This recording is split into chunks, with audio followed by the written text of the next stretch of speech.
Oh man, 60 Little Caesars pizzas? That seems legit. 0.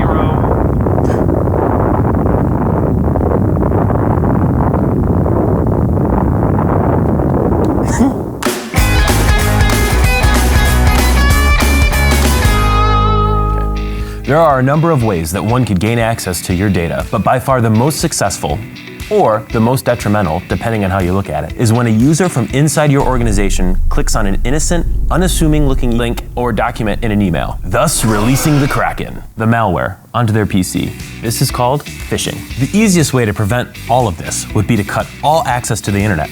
That'll work, right? No. Well then, we better get to work on learning how to spot a phishing attempt. All of you TechRiff superfans, remember that we have previously released a video on how to spot a phishing email.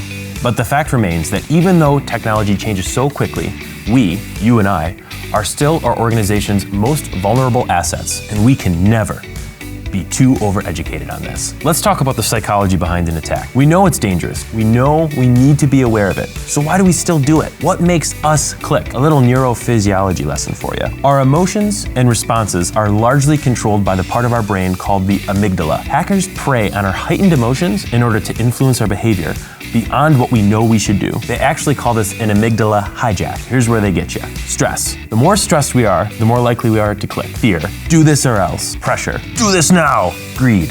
To claim your millions, click here. Overconfidence. I know how to spot an attack. Hierarchy. Your boss would like you to do this. Obedience. Update your records. Desire to help. Need to please.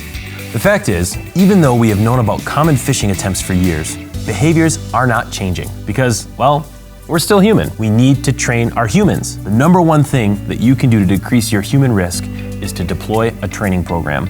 We highly recommend KnowBe4, and we've been using it ourselves for over 2 years. They have a number of solutions, but at its core, KnowBe4 sets up campaigns to train and then test your users on an ongoing basis. They do this through sending out emails to all users in your organizations that are fake. For example, you might receive one that tells you to update your iCloud password, or that you've won 60 Little Caesars pizzas. KnowBe4 offers robust reporting that will determine a baseline click score, and then you can track improvement from there. As hackers grow more complex, we need to step up our defenses. Having a tool like KnowBe4 can really help. Check out KnowBe4 or others like it, and reach out to us here at Worksited if you have any questions on how to get started. And that's it for today's Tech Riff. Make sure you connect with us on your favorite social, and again, we love hearing from you, so use that comment section to let us know what you want us to riff on next. Until then, stay safe and stay smart. I'm Killian Smith. Take it easy.